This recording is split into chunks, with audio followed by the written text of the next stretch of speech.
Buenas noches, mis queridos hermanos y hermanas. Espero que se encuentren bien, que Dios les haya cuidado, bendecido, que no haya novedades y que en este tiempo, 2 meses que hemos pasado, haya sido más para meditar, orar, para leer la palabra, aprender y que esto quede en nosotros de largo tiempo para que podamos ser instrumentos en las manos de Dios. Quisiera esta noche hablar un tema que me ha llamado mucho la atención y que he estado orando y leyendo en estos últimos tiempos. Vamos a leer con ustedes la carta que el apóstol Pablo envió a los filipenses, a la iglesia de Filipo. Y abramos nuestras Biblias en el libro de la carta de Pablo a los filipenses, en el capítulo 1. Y vamos a leer desde el versículo 1 hasta el versículo 11. La palabra de Dios dice entonces en Filipenses 1, del 1 al 11. Buscamos nuestras Biblias y vamos a leer. Dice así: Pablo y Timoteo, siervos de Jesucristo, a todos los santos en Cristo Jesús que están en Filipos, con los obispos y diáconos, gracia y paz a vosotros, de Dios nuestro Padre y del Señor Jesucristo. Doy gracias a mi Dios siempre que me acuerdo de vosotros, siempre en todas mis oraciones, rogando con gozo por todos vosotros, por vuestra comunión en el Evangelio desde el primer día hasta ahora, estando persuadido de esto, que el que comenzó en vosotros la buena obra, la perfeccionará hasta el día de Jesucristo, como me es justo sentir esto de todos vosotros, por cuanto os tengo en el corazón y en mis prisiones y en la defensa y confirmación del Evangelio. Todos vosotros sois participantes conmigo de la gracia, porque Dios me es testigo de cómo os amo a todos vosotros con el entrañable amor de Jesucristo. Y esto pido en oración, que vuestro amor abunde aún más y más en ciencia y en todo conocimiento, para que aprobéis lo mejor, a fin de que seáis sinceros e irreprensibles para el día de Cristo, llenos de frutos de justicia, que son por medio de Jesucristo para gloria y alabanza de Dios. En estos pasajes me voy a centrar solamente en 3 versículos de este pasaje. El día domingo vamos a ver todo el pasaje del 1 al 11, pero hoy día vamos a ver solamente los versículos 3, 4 y 9, que es más o menos relacionado con la oración. Y aquí quiero mostrarles 4 cualidades de un cristiano que sabe orar. Estas cualidades, que son más o menos saber ser agradecido, orar con gozo, amar cada vez más al orar y aprender a juzgar correctamente con amor cuando se ora por otros. Estas son las 4 cualidades que vamos a ver aquí. Entonces, vamos a ver el primer versículo, que está en el versículo 3. Dice: doy gracias a mi Dios siempre que me acuerdo de vosotros.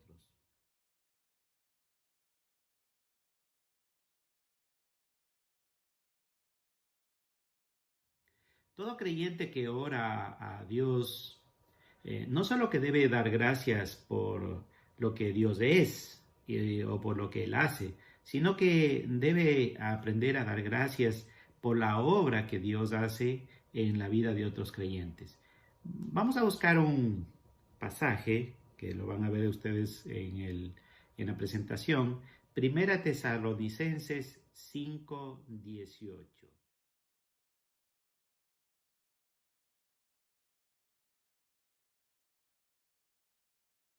Dice que dar gracias en todo es la voluntad de Dios, es decir, que no solo no solo debe ser un acto de la habla o un acto sentimental, sino que el creyente debe saber pasar de las palabras a un acto voluntario creciente, que va creciendo cada día, porque es un mandamiento de Dios, es la voluntad de Dios. Al orar debemos ser agradecidos a Dios por la obra que Él hace en otros creyentes. Por eso debemos hacernos esta pregunta. ¿Es frecuente en tus oraciones solamente orar por ti y tu familia? ¿O te acuerdas de agradecer a Dios lo que Él hace en otros creyentes? Es decir, ¿estamos preocupados solamente por nosotros? Cuando pedimos oración, ¿pedimos solamente por nosotros, nuestra familia? ¿O estamos más preocupados en el prójimo, en lo que está pasando alrededor nuestro? ¿Cuánto nos estamos interesando nosotros en aquellos que nos rodean y más aún en aquellos de la fe y más aún a aquellos de la iglesia local a la cual yo asisto? Estoy preocupado por ellos, estoy averiguando de ellos, estoy sabiendo algo más de ellos, estoy teniendo comunión, estoy compartiendo con ellos, o solamente soy como los católicos que voy al culto los 10 domingos, converso un rato, me río un rato y luego me voy a la casa y pues en mis oraciones solo me acuerdo de mí mismo. Entonces, el saber agradecer a Dios por otros es una cualidad. Esa es una cualidad que debemos aprender a desarrollar.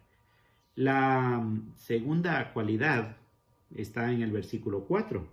Y vamos a ver qué dice. Siempre en todas mis oraciones ruego por todos vosotros con gozo.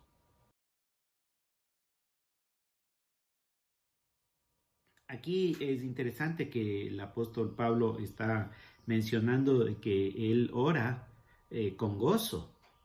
Muchos dirán, ¿cómo puedo orar con gozo o alegría si estoy en alguna situación complicada o un sufrimiento, una situación de salud o una situación extrema de dinero o un problema grave con mi esposa o mi esposo o una situación con mi familia, mis hijos o caí en un pecado que tiene una consecuencia del cual no puedo librarme? O quién sabe tantas cosas, me persiguen, en fin, no sé, cuando tengo problemas, ¿cómo puedo orar con gozo? Todo creyente debe saber que una de las manifestaciones del Espíritu Santo es el fruto del Espíritu Santo. Una de esas manifestaciones es el gozo. Veamos Gálatas 5:22. Entonces dice que aquí el gozo no es un sentimiento solamente, sino es el resultado interno de la obra del Espíritu Santo de provocar en nosotros contentamiento, es decir, gozo, el contentamiento necesario en cualquier circunstancia, entendiendo que ya somos salvos de la condenación del pecado y que nos espera una vida perfecta, eterna en la presencia de Dios. Eso es el gozo, es ese acto, esa manifestación, algo que el Espíritu Santo debe provocar en nosotros, sabiendo que ya somos salvos, sabiendo que cualquier cosa que vivamos aquí, no importa cuál sea, buena, mala, terrible, no sé, cualquiera de esas cosas debe provocar gozo. Es decir, la circunstancia que me rodea, que es penosa, que es difícil, quizás no me da alegría, pero internamente debo tener gozo y eso me debe permitir estar orando por otros. Por eso en 1 Tesalonicenses 5:16 dice, orad sin cesar. Orad sin cesar. Es decir, no debemos dejar de orar, no importa las circunstancias, siempre debemos estar orando. Cuando un creyente no puede manifestar gozo al orar por sí mismo o por otros, es porque de alguna manera nuestra carne, nuestro viejo hombre, aún está dominándonos. Él es el que gobierna nuestras vidas. Quizás porque le alimentamos a diario la carne a través de nuestras actitudes, porque no vamos a la iglesia, porque no leemos la Biblia, porque no estamos leyendo la palabra, no estamos meditando, no estamos estudiándola, no estamos en comunión con otros creyentes, no estamos asistiendo a la iglesia o asistimos muy poco, no estamos buscando una vida de santidad que agrade a Dios, no estamos buscando cómo edificar, es decir, construir, animar a otros creyentes. Entonces, si estamos mucho tiempo en nuestras propias cosas o estamos mucho tiempo en ese entorno inconverso, en ese entorno que no habla de Dios, y estamos muy metidos en nuestros negocios, estamos muy metidos en nuestro trabajo, estamos muy metidos en nuestros estudios, estamos muy metidos con esos amigos inconversos, cualquiera de esos, y gastamos poco tiempo en la palabra de Dios. Es normal y natural que cuando vengan las circunstancias difíciles no podamos orar con gozo. Lo menos que va a asomar es gozo, porque claro, esa cualidad del espíritu no va a aflorar, porque está escondida, está como cuando le ponemos cemento a algo y la tubería de agua, qué sé yo, y la escondemos. Sí, va a ser difícil que asome el gozo. Para que el fruto del Espíritu, el Espíritu Santo, el gozo, sea manifiesto en nosotros, en nuestras oraciones, debemos estar alimentando el Espíritu y no la carne. La tercera cualidad, entonces, que vamos a ver, ya está en el versículo 9. Vamos a leer la primera parte del versículo 9.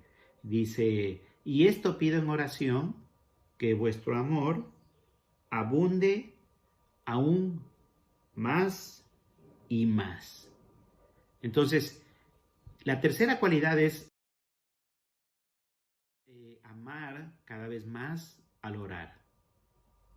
Esa es una cualidad que debemos tener nosotros los creyentes. Amar cada vez más al orar. Que abunde nuestro amor no es más que la confirmación de que somos hijos de Dios. El apóstol Juan, el discípulo amado, como él mismo se escribía, que vio, sintió, predicó y prodigó el amor del Señor Jesucristo, es quien nos enseña en 1 de Juan 3:14. Veamos ahí en las pantallas, 1 de Juan 3:14. Dice, nosotros sabemos que hemos pasado de muerte a vida porque amamos a los hermanos.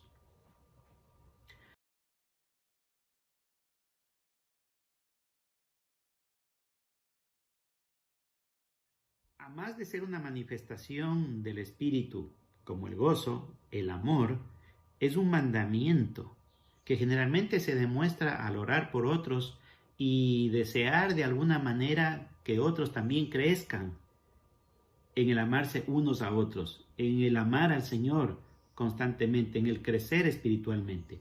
Ese acto trae siempre ciertas bendiciones en nuestras vidas. Es decir, cuando nosotros estamos orando por otros, amando a través de la oración, estando preocupados, cada vez amamos más y más a los que nos rodean, pero sobre todo a los hermanos en Cristo y a los de la fe y a los que están en la iglesia local.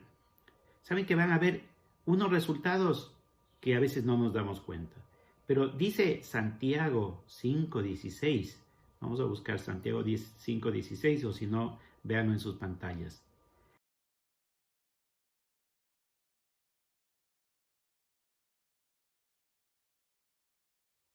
La oración eficaz del justo. Entonces, orar por otros va a traer sanidad de algún tipo, tanto física como emocional y espiritual. Por lo regular, los creyentes dejamos que las circunstancias que nos rodean, o la cercanía o la lejanía con las personas, sean las que expresan las maneras en que amamos. Es decir, si son mis amigos, yo los amo. Si no, quizás me acuerdo de vez en cuando. Y si no es mi amigo o me hace algo malo, y si es un hermano que me cae mal, peor, ni me acuerdo de ellos. Pero el apóstol Pablo oraba para que la manifestación del fruto del Espíritu crezca cada día más. Y como dijo el Señor Jesús, no solo debemos orar a quienes conocemos, sino debemos orar inclusive por nuestros enemigos, amar a nuestros enemigos.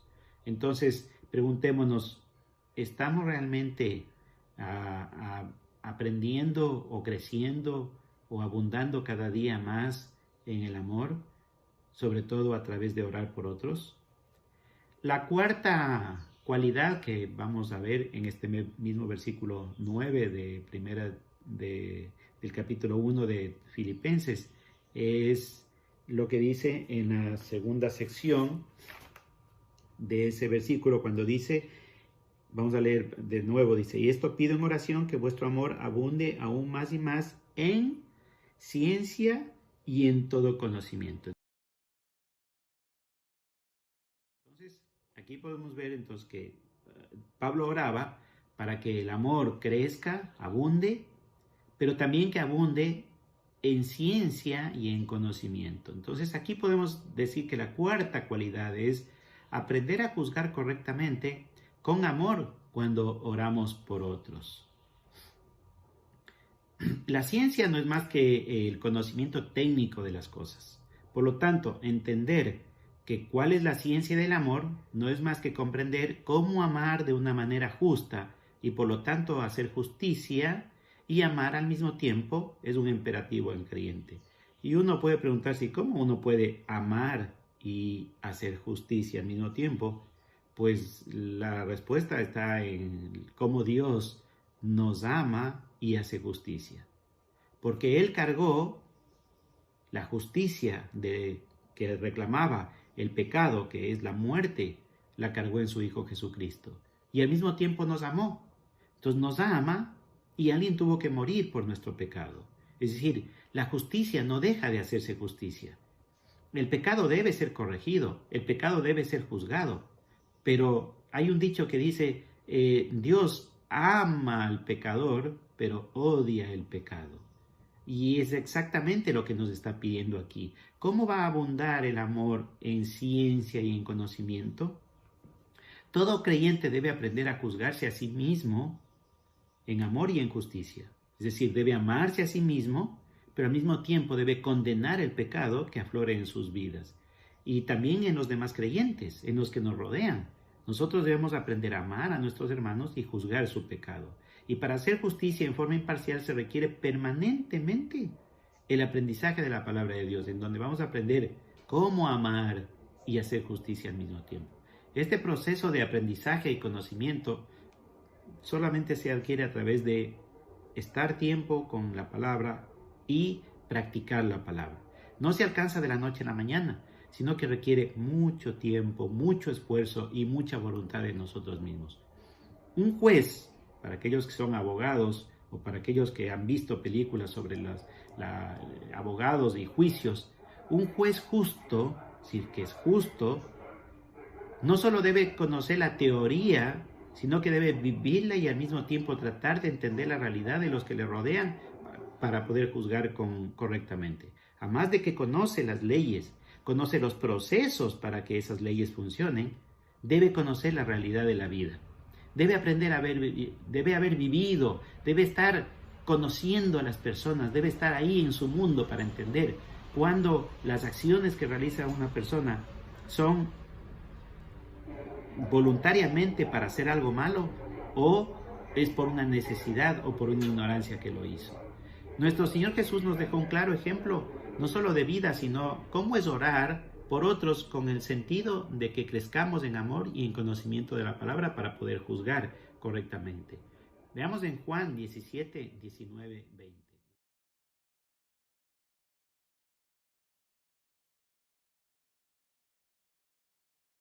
Entonces, santificarse y orar por otros, entonces es la clave para poder juzgar. No sentenciar, sino hacer justicia y amar correctamente y al mismo tiempo. Entonces vamos a recordar las 4 cualidades de un cristiano que sabe orar. Sabe ser agradecido, número 1. Ora con gozo, número 2. Ama cada vez más al orar y aprende a juzgar correctamente con amor cuando ora por otros. Que Dios los bendiga en esta noche y sigamos orando. Amén.